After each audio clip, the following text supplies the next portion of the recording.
கிடைக்காதது யாருக்கும் கிடைக்க விட மாட்டேன்.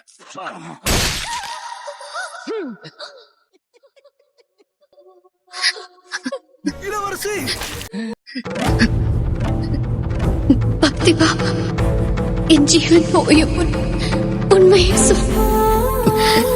நம் பவித்திரமான பந்தத்தை மூடி மறைத்ததே கண்மூடும் வேளையும் என் காதல் கனவா பக்திவா? உன்னை சேர்ந்திடவே மீண்டும் பிறந்தேன் அம்மா. நாம் ஜன்மம் எடுத்ததை காதலின் விதி அம்மா.